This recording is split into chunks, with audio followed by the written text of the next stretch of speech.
ठरलं. तर या मालिकेच्या आजच्या भागामध्ये सायली ही मैनावतीला घेऊन जेव्हा ऑफिसमध्ये येते, मैनावती आता सायलीला म्हणते की सायली, अग तुझं खरंच ऑफिस जावे, बापूंच खूपच छान आहे, अगदी झक्कास, आणि हे बघ ना, अग खुर्च्या सुद्धा त्यांना चाक वगैरे आहेत. म्हणून आता मैनावती ऑफिसलाच बघत असते, परंतु आता समोर मात्र मावशी आता उभी असते. आणि त्या मावशीला मात्र आता मैन्याने अजून काही बघितलेलं नसतं, परंतु जेव्हा आता बोलता बोलता आता मैनावतीचं लक्ष मावशीकडे जाते. आता मावशीला बघून मात्र मैनावतीला एक प्रकारचा जबर धक्का बसतो, ती बघूनच असते. आणि तेवढ्यात मात्र आता ती लगेच विषय बदलते आणि म्हणते की सायले, हे बघ आता ऑफिस बघून झालं, त्यामुळे चल बरं, आता मी निघते. शॉपिंगबद्दल आपण जे काही बोललो होतं ते सर्व राहून दे, आणि तुझं जर काही काम असेल तर तू नंतर मागून ये, मी जाते. असे बोलून आता मैनावती तेथून लगेच जाण्याचं म्हणजे लगेच कारण शोधत असते. तर आता मैनावती जायला निघते. सायली तिच्या हाताला धरते, म्हणते की आई, अग थांब ना. अग मैनावती म्हणते की अग असं का? सायली म्हणते की अग आई, सावकाश जाऊयात आपण घरी, अगोदर ऑफिस तर बघून घे. अगं ऑफिसमध्ये आलेली माणस सुद्धा नीट बघून घे. आता मात्र मावशी आहे तर ती अगदी पाहतच असते, कारण मैनावती मुद्दाम तिला ओळखतच नाही असं दाखवते आणि लगेच आपलं तोंड लपून तेथून जायला निघते. आता अर्जुन आणि सायली समोर ती मावशीची आणि तिची ओळखच नाही असं दाखवते. तर मैनावती म्हणते की सायले, अगं ऑफिस तर बघितलं मग जाते ना मी. तर अर्जुन लगेच आता मैनावतीला विचारतो की काय झाले? अहो बसा ना, मी सांगतो म्हणून बसा. तेव्हा लगेच आता मैनावती म्हणते की कशाला? सायली म्हणते की अगं आई बस ना. आता ते म्हणतात इतका तुला आग्रह करतात तर बस. शेवटी आता मैनावतीचा नाईलाज असतो. ती अर्जुन आणि सायलीकडे पाहते. अर्जुन म्हणतो, बघितलंस ना, खुर्ची छान आहे, चाक वगैरे आहेत तिला बरोबर. तो मैनावतीला आता मावशीकडे कस हेच लक्ष जाईल. आणि आता मात्र दोघे एकमेकींच्या समोर आल्यानंतर सत्य काय आहे हे सांगतील असे मात्र ठरवलेले असते. परंतु मैनावती मावशीकडे ढुंकून बघायला तयार नसते, कारण पूर्णपणे आता ही मैनावती अर्जुन आणि सायली यांच्या जाळ्यात सापडलेली असते. शेवटी मैनावती खाली मान घालून खुर्चीवर बसते. अर्जुन तिला विचारतो की काय झाले? मैनावतीला पूर्णपणे घाम फुटलेला असतो, इतकी घाबरलेली असते. अर्जुन विचारतो की काय झालं? तुम्ही इतकं घाबरलेल का दिसतात? तेव्हा आता मैनावती शॉक होते आणि परत म्हणते की मी घाबरले नाही हो. अर्जुन विचारतो की कशाची भीती वाटते का? तर आता मैनावती म्हणते की नाही हो. आणि कुठे काय असं करत असते? तर अर्जुन आता डायरेक्ट पॉइंटवर येतो आणि मावशीकडे बोट दाखवत तो विचारतो की हे बघा, तुम्ही यांना ओळखतात का? मैनावती आता जेव्हा मावशीकडे बघते आणि विचारते की ह्या कोण आहेत? मी नाही ओळखत त्यांना. आता महिना होती असं म्हणल्यानंतर मावशींना तर खूप राग येतो, कारण आता मैनावती मुद्दाम मी यांना नाही ओळखत असे दाखवते. तेव्हा सायली लगेच म्हणते की आई, तू खोट बोलू नकोस, मला माहिती आहे की तू यांना चांगलं ओळखते म्हणून, आणि कसं ओळखते ते सुद्धा माहिती आहे. तर आणि हे पक लहान असताना मात्र तू यांना देऊन टाकलंस म्हणजे, आणि त्याबदलात आता माझ्या त्यांच्याकडून पैसे घेतले म्हणजे तुम्हाला यांना विकलं होतं. तर तेव्हा लगेच मैनावती मुद्दाम उभी राहते आणि जसे तिला काहीच माहिती नाही असे दाखवून म्हणते की सायले, अगं तू काय बोलतेस? माझ्यावर आरोप करतेस? आणि मुद्दाम आता डोक्याला हात वगैरे लावते आणि रडण्यास थोडसं मोठ्याने नाटक करते. डोक्याला हात लावून म्हणते की अरे कर्मा माझं. सायली काय बोलते तू हे आज? आणि लगेच आता मोठमोठ्याने रडण्याच अगदी नाटक करायला सुरुवात करते की देवा, अरे देवा, बघ ना, माझीच मुलगी आज माझ्यावर कसं नाटक करते ते. अरे देवा, हे ऐकण्या अगोदर तू मला तुझ्याकडे का बोलावून घेतलं नाही रे? म्हणून आपले कान सुद्धा आता दोन्ही हाताने दाबते, डोक्याला हात वगैरे अगदी डोक मारून घेत असते. तेव्हा आता मैनावतीचा हा चाललेला तमाशा बघून आता मावशी ओरडते की अग मैने, अगं किती तमाशा करशील अगं तू आणि तुझा दारुडा नवरा अगं सायलीला विकायला तुम्ही माझ्याकडे घेऊन आला होतात आणि त्याबद्दल तर तुम्ही माझ्याकडून रोकड घेतली रोकड अगं मी तुम्हाला पैसे दिलेत म्हणून तुम्ही ते टेलरिंगचं दुकान उघडलं तर मैना होती आता नक्की काय करू मावशीकडे बघू की सायलीकडे बघू तिला काही एक कळत नसतं कारण तिची जे काही खोट बोलणं आहे ना ते आता अर्जुन आणि सायली यांनी मात्र पकडलेलं असतं आणि मावशी मात्र आता प्रत्येक तिचं जे जे काही खोट कारण आहे तर ते तिच्या समोर आणण्याचा आता प्रयत्न करत असते मैना होती म्हणते की नाही तेव्हा आता मावशीम म्हणते की अगं तुझी ही मुलगी होती ना ती पळून गेली आणि तरीसुद्धा तू माझ्यावर असले आरोप लावतेस माझ्याकडून पैसे घेतलेत आणि वर माझ्यावर तक्रार करतेस का पोलीस स्टेशनमध्ये जाऊन तेव्हा आता मैनावती म्हणते की कुठले पैसे आणि कुठली तक्रार मी कुणाचे पैसे घेतलेले नाही तर मैनावती आता रडण्याच नाटक करते आणि मावशीवरच आता आरोप करायला सुरुवात करते आता रडण्याच नाटक करून सायलीला म्हणते की सायले अग ही कोणती बाई आहे आणि ती माझ्यावर असे आरोप करते आणि तू तिच्यावर विश्वास ठेवते सायली अग बघ ना तू तिच्यावर विश्वास ठेवून नकोस अग हे बघ पोरी अग 9 महिने मी तुला पोटामध्ये ठेवलस तुला वाढवलंस आणि मी तुझ्याबरोबर असं करेल का नाही सायली अग सायली मी असं नाही केलेलं म्हणून आता मावशींना खोट पाडण्याचा प्रयत्न अगी रडत आता जीवाचा अकांताव करत मैनावती आता सायली आणि अर्जुन या दोघांना सांगत असते आता मैनावतीच जे बोलणं आहे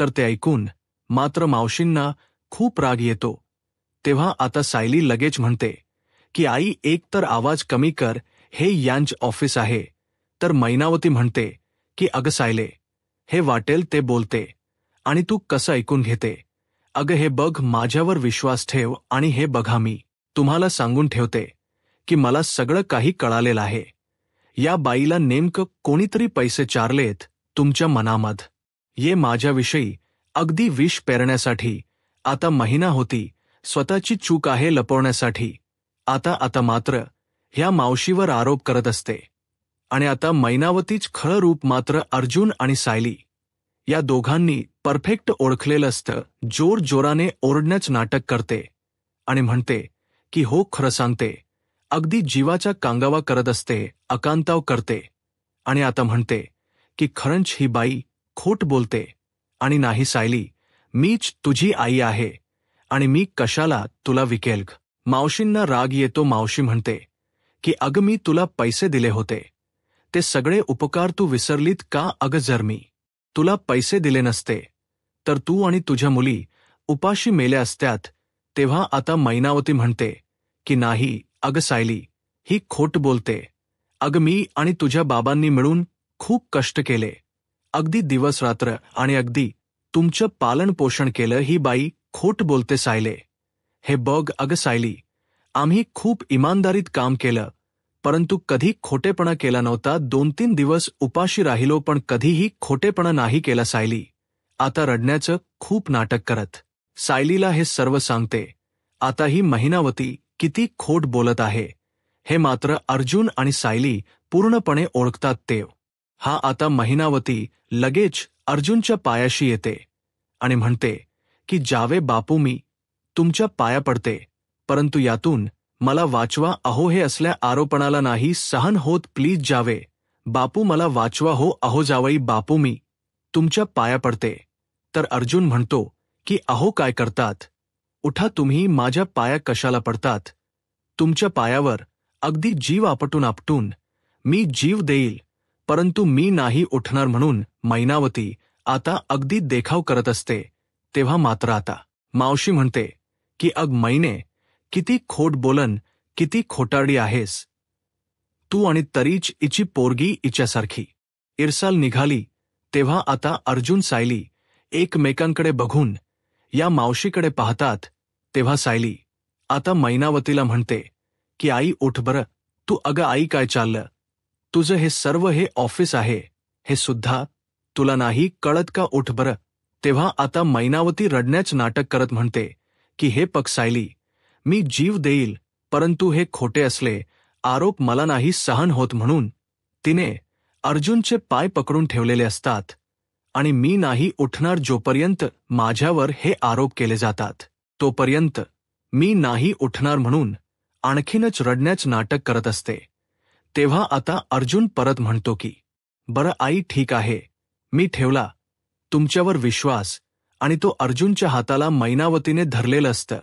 तर अर्जुन तिला हाताला धरून उभा करतो. मैनावती तसतशी आता जोरजोराने रडण्याचं नाटक करत असते.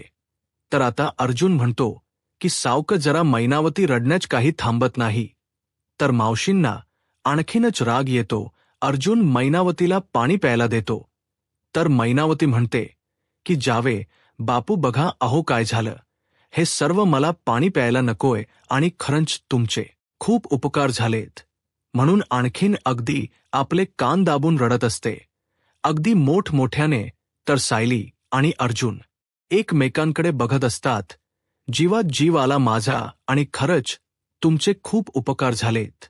तेव्हा आता सायली स्पष्ट शब्दात मैनावतीला म्हणते की हे बघ, आता मात्र हा विषय स्टॉप झाला, परंतु असं नको मानू तू की आमचा तुझ्यावर विश्वास आहे म्हणून. तुझं म्हणणं आम्हाला पटलं असेल, आम्ही या सगळ्याच्या खोलाशी नक्की जाणार. मैनावती बघून असते आणि परत रडण्याचं नाटक करत म्हणते की हो नक्की जा. तर तुम्हाला याच्या मुळाशी जायचं असेल तर जाऊ शकतात. काय करायचं, काय कोणता शोध घ्यायचा आहे तर तो घेऊ शकतात.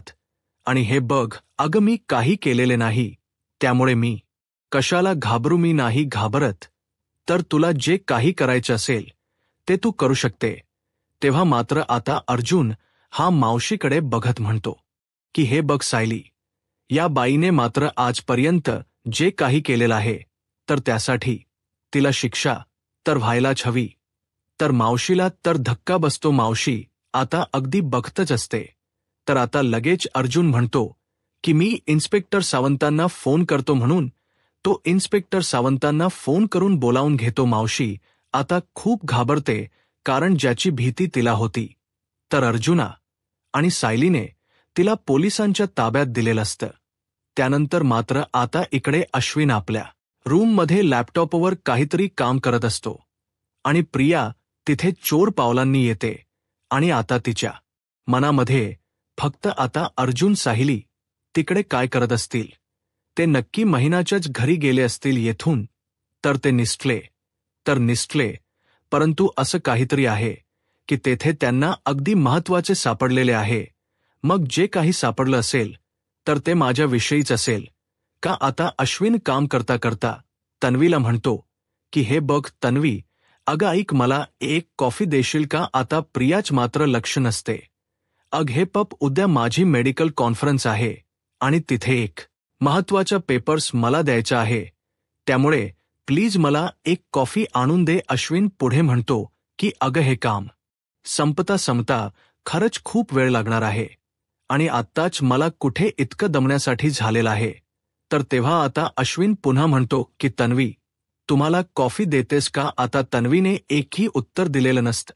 आता प्रिया लगेच रागाने म्हणते की तुझे हात मोडले का, तुला प्रत्येक वस्तू जागेवर हवी का. तेव्हा आता अश्विन म्हणतो की हे पक, मी तुझ्याकडे कधीही स्वतः काही मागत नसतो, स्वतः जातो आणि सर्व हाताने घेत असतो. तर तेव्हा लगेच प्रिया त्याला रागात म्हणते की आता सुद्धा तू घेऊ शकतो, माझ्यावर ऑर्डर सोडू नकोस. तेव्हा आता अश्विन चिडतो. अश्विन म्हणतो की हे बघ अगं, मी आता काहीतरी महत्वाचं काम करतो म्हणून तुला कॉफी मागितली.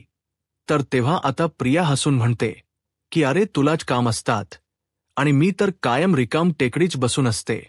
आता मी बाहेर गेले तर सायली मला 4 शब्द ऐकवेल आणि येथे मात्र तू ऐकवशील.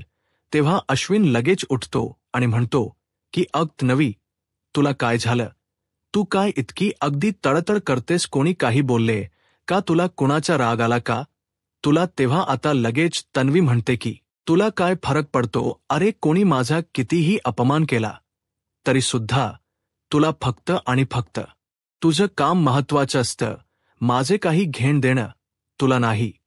तर म्हणून तो आता प्रियाच्या हाताला धरून तिला समजायला जातो परंतु प्रिया तोयातच आता त्याचा हात झिडकारते आणि रागात सोड असं म्हणून बाजूला निघून जाते. अश्विन म्हणतो की अगं तन्वी, तू असं का वागतेस? आता सायली ही रूममध्ये आता एकटीच विचार करत बसलेली असते. तेवढ्यात तिथे आता अर्जुन येतो. सायलीला आता अगदी त्या अवस्थेत बघून मात्र अर्जुन म्हणतो की तू अजून सुद्धा तोच विचार करते ना? त्या बाईबद्दल खरंच हे सगळं ऐकून आपल्याला सुद्धा एकाचा धक्का बसलेला आहे. तर सुद्धा तुला त्या सदाशिव आणि लोखंडे यांच्याबद्दल खरंच वाईट वाटत आहे. कुठले आई बाबा आपल्या मुलीशी असं वागू शकतात? तर आणि हे बघ सायली, तुझ्या लहानपणी असे काहीतरी वाईट गोष्ट घडलेली आहे की जी तुझ्या ब्रेनमध्ये अगदी सेव्ह झालेली आहे. तर आणि त्याच गोष्टीच तुला खूप त्रास होतोय. आता सायलीचा अर्जुनच्या बोलण्याकडे लक्षच नसते. सायलीला फक्त आणि फक्त आता अर्जुनच्या ऑफिसमध्ये जाऊ मैनावतीने केलेला कामगावा आणि मावशीच जे काही तिच्यावर आरोप केले गेले, म्हणजे आता या सगळ्यांचा ती विचार करत असते. सायलीला सारखं सारखं मैनावतीच बोलणं आठवत असते. अगं हे बघ, आता तुला कोणीही येऊन सांगेल की आणि तू त्यावर विश्वास ठेवते. आपल्या सख्या आईवर वर तू अगदी संशय घेते. अगं पोरी, काय काय हे 9 महिने मी तुला पोटात वाढवलं आणि मी असं करेल का काही? आणि हे बघ सायली, अगं नाही नाही, मी खरंच असं केलेलं नाही. आणि पुन्हा आता अर्जुनचे पाय धरल्याचे क्षण सुद्धा आता सायलीच्या डोळ्यासमोर येत असतात. तेव्हा आता हे सर्व आठवून सायली अर्जुनला म्हणते की असं वाटतं की कुठल्या तरी दुर्दैवी मुलीचा तो भूतकाळ आहे आणि तिची होणारी भरपट मात्र मी माझ्या डोळ्यांनी बघते. तेव्हा आता अर्जुन म्हणतो की कदाचित आज आपल्याला जे काही समजले तर ते सुद्धा तुझ्याने मात्र अगदी ब्लॉक केलेलं आहे. तर परंतु हे बघ सायली, अगं असं होणं हे खूप नॉर्मल आहे. तर त्यावर सायली म्हणते की अर्जुन सर तसे नाही, परंतु माझं मन मला सांगतं आणि या पलीकडे माझ्याकडे कोणताही पुरावा नाही. तर तरी सुद्धा मी एक आणखीन पाऊल उचलणार आहे. तर आपल्या घरच्यांना मात्र मी आणखीन अंधारात नाही ठेवू शकणार. हे ऐकल्यानंतर आता सायली आता अगदी शांत असते. अर्जुन म्हणतो की अगं सायली, तू काय बोलतेस हे? तू सदाशिव लोखंडे आणि मैनावती बद्दल घरच्यांना का सांगतेस?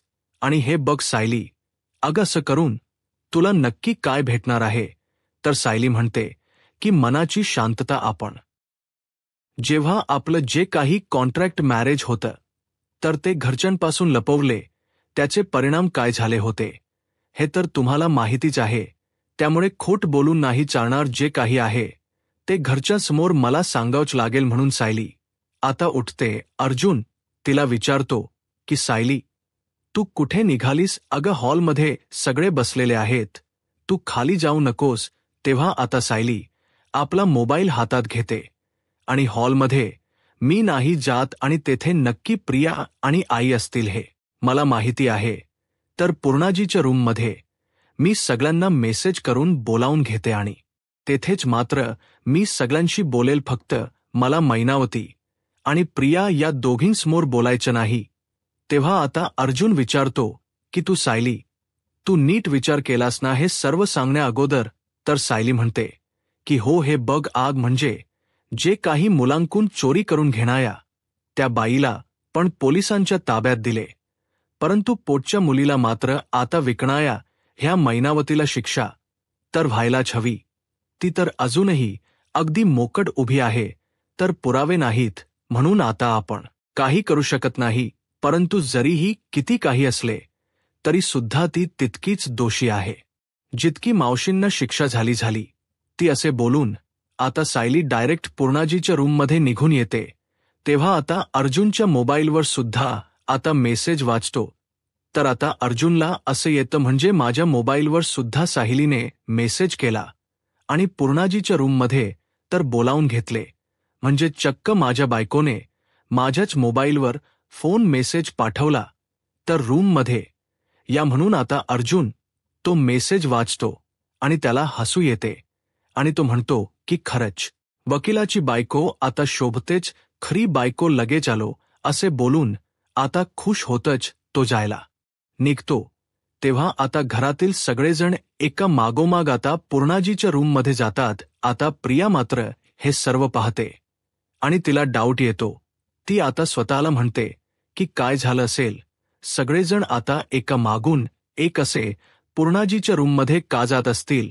नक्की काय प्रॉब्लेम आहे आणि तेथे नक्की काय शिजत आहे हे तर मला कान देऊन ऐकावंच लागेल. म्हणून ती तिकडे जाण्याचे ठरवते आणि परत स्वतःला थांबवून म्हणते की शी बाबा, म्हणजे मला माझ्या रूममध्ये अगदी इतर वेळ थांबता येत नाही.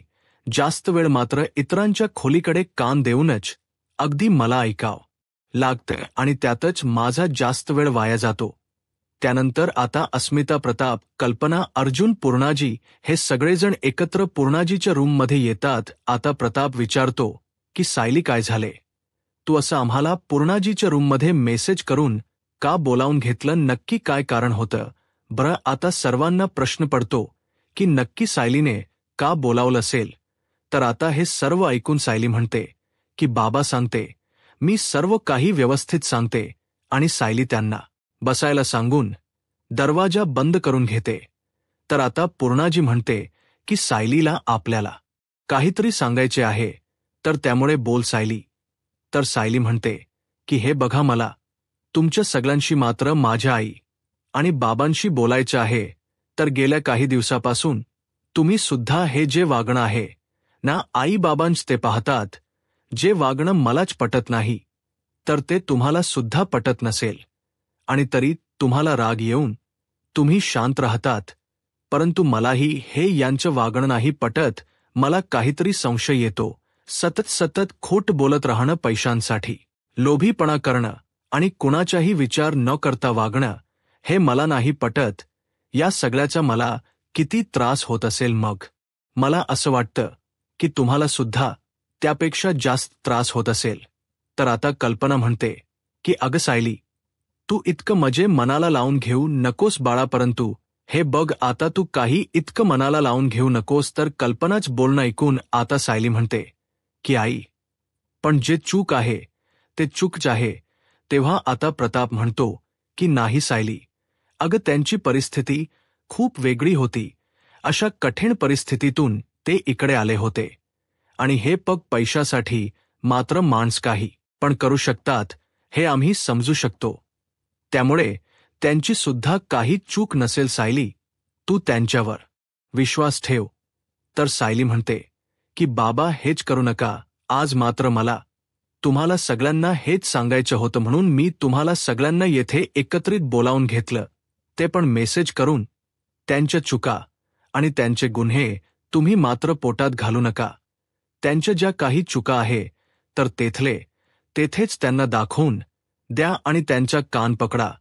आणि आपल्या घरात मात्र सतत चुका करणाऱ्या प्रियासाठी जी शिक्षा आहे, जो न्याय आहे, तर तोच मात्र त्यांच्यासाठी सुद्धा असायला हवाच. तर अस्मिता विचारते की तुला खरंच असं वाटतं का? तर सायलीम म्हणते की हो, त्यांचं जे वागणं आहे ना, ते आल्यापासून मला चुकीचंच वाटतं. माझा त्यांच्यावर विश्वास नाही बसत. त्यावर आता पुन्हा अस्मिता विचारते, अगं ते खरंच खूप गरीब आहेत आणि त्यांना मदतीची गरज आहे. तर सायली म्हणते की अहो हे बघा अस्मिता ताई, अहो त्याच्याच तर त्या फायदा घेतात. आणि हे बघा आई बाबा, अस्मिता, पूर्णाजी, तुम्ही सगळेजण खूप चांगले आहात. परंतु तुमचा हाच दुबळेपणा तुम्हाला नडत असेल तर मला मात्र ते अजिबात नाही चालणार. म्हणून तुम्हाला हे सर्व समजावून सांगते. त्यानंतर आता अर्जुन म्हणतो की हो, सायलीचे आई बाबा होते म्हणून मात्र मी त्यांना खूप समजावून घेतले आणि त्यांच्या जे काही चुका आहे तर त्या माफ केल्यात आणि पुन्हा त्यांना समजावून घेऊन अगदी माफ सुद्धा केलं. परंतु आता ते त्यांचं जे काही वागणं आहे तर ते फार असं ऑड होत चाललेलं आहे आणि जे काही वागतात ते अगदी खोट वागतात. म्हणून सायली आता म्हणते की हे बघा, त्यामुळेच मी तुम्हाला हे सर्व सांगते आणि म्हणूनच तुम्ही माझं हे सर्व ऐका. जर ते चुकीचं वागत असतील तर तेथल्या तेथे त्यांना दाखवून द्या. त्यांच्या चुका मात्र पोटामध्ये घालू नका. आता पूर्णाजी सायलीला विचारतात की सायली, अगं नेहमीपेक्षा काही वेगळं घडलेलं आहे का?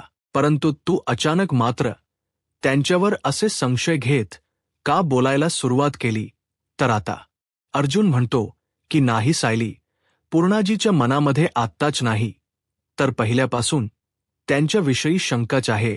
तिला ते आपले आई बाबा वाटतच नाहीत, म्हणून आज सगळ्यांना एकत्र करून आता एकत्र बोलावून या निर्णयापर्यंत ती पोहोचलेली आहे. तर त्यानंतर आता सायली पुढे म्हणते की मी असा विचार का करते हे सगळं काही वेळ आल्यानंतर मी तुम्हाला सांगून दाखेल. तोपर्यंत प्लीज मी तुम्हाला विनवणी करते की आई बाबांच्या चुका आहे तर त्या पोटामध्ये घालू नका. आता प्रिया मात्र हे सर्व ऐकते तर प्रियाला धक्का बसतो. म्हणजे सायलीला आता सदा आणि मैनावतीबद्दल संशय आहे तर आणि तिला एवढं काय कळालं असेल आणि त्यांना जर कळाले की मीच त्यांची खरी मुलगी आहे तर आणि जर मग असे झाले तर त्यांच्याबरोबर मला सुद्धा ते घराबाच्या बाहेर काढतील, म्हणून प्रियाता खूपच घाबरते. तेव्हा आता अर्जुन या सगळ्याचा विचार करत आपल्या रूममध्ये असतो आणि आता मात्र तो विचार करतो की नक्की मी साईच्या आईबाबांना घरी तर घेऊन आलो, परंतु त्यामागच जे काही बॅकग्राऊंड आहे तर ते मी नाही चेक केलं, त्याबद्दल विचार केलाच नाही. खरंच मी खूप घाई केली होती त्यावेळेस, म्हणून अर्जुनच्या हातात झालेली चूक लक्षात येत असते आणि प्रत्येक गोष्टीचा तो बारीक विचार करतोय. आता त्यांना घरी आणण्या अगोदर त्यांचं बॅकग्राऊंड चेक करायला हवं होतं आणि मी तर काय केलं की सायलीवरच आता संशय घेऊन तिच्यावर विरोध केला. तिचं बोलणं अगदी मी मनावर घेतलं नाही, परंतु सायलीचा जो डाऊट होता तो अगदी खराब होता. तर आणि आता मात्र सायलीची समजूत मी कशी काढायची आणि तेवढ्यात सायली ही कॉफी घेऊन अर्जुन सरांजवळ येते. कॉफी तिथेच ठेवते आणि अर्जुनशी ती आता बोलत नाही आणि कामाला लागते. आता ती बेडवर येते आणि बेडवर ज्या घड्या साड्यांच्या आहेत तर त्या साड्या ठेवायला घेते. तेव्हा आता अर्जुन उठतो आणि म्हणतो की बायको हे बघ मी काय लिहिलेलं आहे. तेव्हा आता सायली मग विचारते की यादी कसली आहे. त्यावर आता अर्जुन म्हणतो की अगं यादी नाही तर प्लॅन आहे, लोखंडांचं सत्य बाहेर आणण्यासाठी केलेला हा प्लॅन. तर संशयास्पद जे काही आता हे काही मुद्दे आहे तर ते मात्र त्याने त्या वहीवर लिहिलेले असतात. सायली हे सर्व पाहते आणि अर्जुनकडे पाहतच असते. तर आता अर्जुन पुढे म्हणत असतो, संशयास्पद मला जे काही आता हे काही कारण मला सापडले आणि मी त्यांचा जो काही बॅकअप राऊंड आहे. तेव्हा आता सायली हसते आणि सायली म्हणते की नाही हो, आज मात्र तुमच्यामध्ये इतका मोठा संचार कुठून संचारला ते मी पाहते. जेव्हा मी तुम्हाला त्यांच्याबद्दल बोलले, त्यांच्याबद्दल शंका येते असं म्हटले तर त्यावेळेस तुम्ही काय केलं तर माझ्याशी वाद घातला तर आणि माझ्यासमोर ते DNA रिपोर्ट सुद्धा फेकलेत. मग अचानक आता मात्र तुम्हाला कशी उपरती झाली, स्वतःची चूक कशी लक्षात आली बरं. तेव्हा आता अर्जुन म्हणतो की ती बाई होती ना, ती आल्यानंतर मला डाऊट आला. खरा तर नक्की कुठेतरी काहीतरी गडबड आहेच आणि आपण शेवटी यापर्यंत पोहोचायला हवेच, काहीतरी गडबड नक्की आहे. तेव्हा आता सायली म्हणते की हो का, म्हणजे यूट्यूब चॅनेलला सबस्क्राईब करा आणि व्हिडिओ लाईक करा. धन्यवाद.